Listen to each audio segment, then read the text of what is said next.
Hello friends. आज मैंने एक लाइव मॉक दिया है आप लोगों को दिखाने के लिए मैं मॉक कैसे देती हूँ।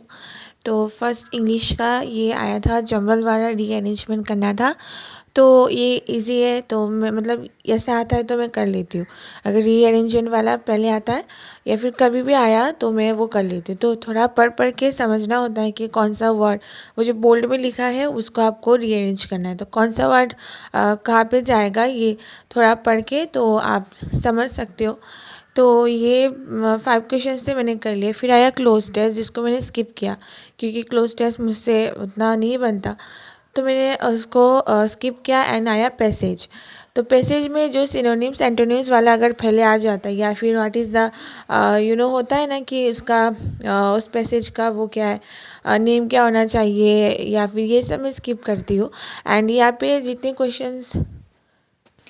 जितने क्वेश्चंस मैं इंटरप्रेट कर पा रही थी मैं वो सारे अटेम्प्ट कर रही थी। मैं हमेशा कोशिश करती हूँ कि वन गो में जितना बन सके मैं उतना कर लूँ, क्योंकि मैंने एग्ज़ाम दिया है एंड आई नो कि हम स्किप कर देते हैं, सोचते हैं कि बाद में करेंगे, फिर बाद में नहीं होता है। तो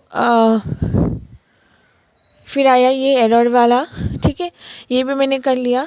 मतलब पढ़ के जितना मतलब कुछ कुछ मुझे यहाँ पे समझ में आ रहा था एंड मैं नॉर्मली कर लेती हूँ। ये एरर एंड पैसेज ये सब मैं पहली बार में ही कर लेती हूँ, मैं स्किप नहीं करती हूँ, रखती नहीं हूँ कि बाद में करूँगी। तो फिर आया ये फिल करना, तो ये भी मैंने कर लिया। वन गो में मैंने पहली बार में ही कर लिया, इसको रखा नहीं कि बाद में करेंगे, सिर्फ मैंने क्लोज टेस्ट रखा था। एंड अगर सेंटेंस रीअरेंजमेंट आता तो वो मैं छोड़ देती, वो मैं छोड़ ही देती हूँ, मैं करती नहीं हूँ, ठीक है, क्योंकि मैं हमेशा गलत होता है। ये था कुछ आपको वो जो बोल्ड पार्ट में है उसको ठीक करना था, ठीक है। फिर मैं 30 में आ गई, देखो 7 मिनट बाकी है अभी तक, तो मेरा हो गया। फिर मैं चली गई क्लोज टेस्ट में, तो टाइम भी बचा मेरा। पहले मैंने सारे ख़त्म कर लिए जो मुझे आते हैं, फिर मेरा 6-7 मिनट्स बाकी था तो मैं क्लोज टेस्ट में चली गई। तो अभी मैं आराम से क्लोज टेस्ट पढ़ के मतलब समझ के मैं कर पा रही हूँ। तो यही करना है पहले, जो आपका टफ सब्जेक्ट है, जैसे कि इंग्लिश में आपको टफ लगता है तो इंग्लिश टफ है लेकिन उसमें भी तो कुछ ईजी होगा, ठीक है ना, तो वो पहले कर लो। देखो अभी टाइम बचा था, मैंने उसको सबमिट कर दिया इंग्लिश सेक्शन को, मैं मैथ्स में आ गई।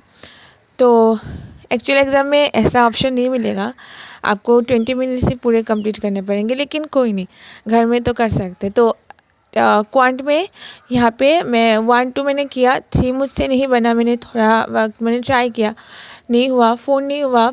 कुछ इसमें रॉन्ग एंड मिसिंग वाला मिक्स्ड करके दिया था नंबर सीरीज़ में, तो ये सारे मैंने स्किप किए। इसमें एक केसलर था, एरिथमेटिक था, सारे स्किप किए।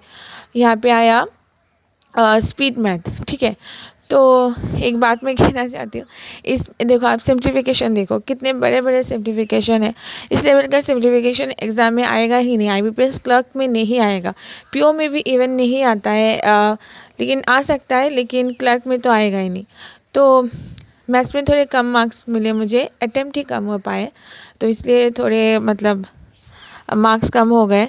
लेकिन लेकिन कोई नहीं है, मैं मतलब उतना नहीं हूँ क्योंकि इस लेवल का मैथ्स तो आएगा नहीं मतलब एक्चुअल एग्ज़ाम में। तो ये सारे मेरे मेरे आप स्पीड मैथ्स हैं, तो ये मैं सारे कर ले रही हूँ।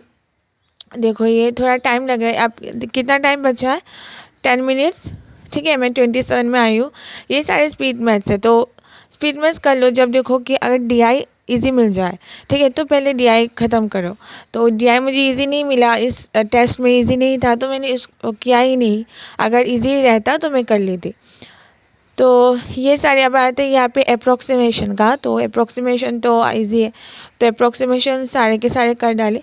बीच बीच में अगर कुछ लग रहा है मुझे कि ज़्यादा टफ है तो उसको मैं छोड़ दे रही हूँ, मतलब एक छोड़ा, एक दो छोड़ा शायद। तो ये सारे इजी थे। 7 मिनट्स बाकी है, 35 में मैं आ गई। से देखो आप कितना ऊपर टाइम है। तो फिर मैं चली गई अपने नंबर सीरीज़ में, जो मुझसे नहीं बना था 3। फिर हाँ, तो ये फिर बन गया मुझसे, वन गो में नहीं बना था, जब मैं बाद में आई तो बन गया। तो पहले ट्राई करो, कोई भी अगर आपको क्वेश्चन आए तो कर लो, पहली बार में अगर कर लेते हो ना तो बन जाता है, मतलब एक रिलीफ मिलता है। अगर नहीं बना तो छोड़ दो, ज़्यादा टाइम वेस्ट मत करो, फिर दोबारा आएंगे तो हो जाएगा। तो मेरा जैसे नंबर 3 बन गया था। उसके बाद देखो यहाँ पे आया ये केसलेट वाला, तो ऊपर 2 मिनट बाकी है।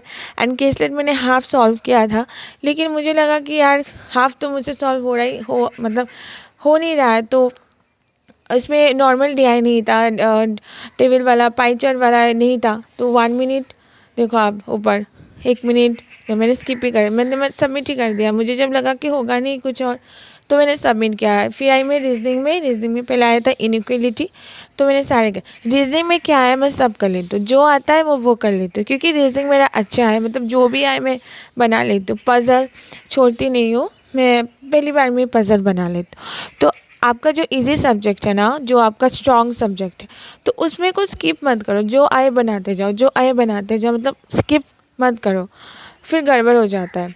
तो यहाँ पजल आया था, तो मैंने सारे के सारे पजल कर डाले, मतलब पजल मुझसे हो जाता है तो मैंने बना दिया। मतलब 1 गो में जितना बना लोगे ना, बस बना लोगे। फिर ये कुछ प्रॉब्लम आया था स्टोरेज का, सॉरी यार, ये इसमें मतलब क्या है, मोबाइल का इशू। हाँ, तो फिर आया देखो पजल, तो पजल तो मैंने सारे बना दिए। अब देखो ऊपर 13 मिनट्स बाकी है, मैं क्वेश्चन नंबर 15 में आई हूँ। ये था, तो ये भी कर लिया, ये भी इजी था। मतलब रीजनिंग में तो जो आता है मैं सीरियल वाइज करती जाती हूँ, कुछ स्किप नहीं करती हूँ। ये आया था, फिर सिलोलिज्म ये कर लिया, फिर पजल आया, ये भी कर लिया था। ठीक है, ऊपर टाइम भी है, आप देख सकते हो 32 में आ गई मैं, 5 मिनट बाकी था। तो मैं फिर से चली गई अपने कोडिंग वाले में, जो मैंने कोडिंग छोड़ दिया था, फिर 35 में आ गई। तो ये देखो, जो मैंने छोड़ दिया था ना, वो बाद में करती हूँ मैं। तो यहाँ पे आप मेरे स्कोर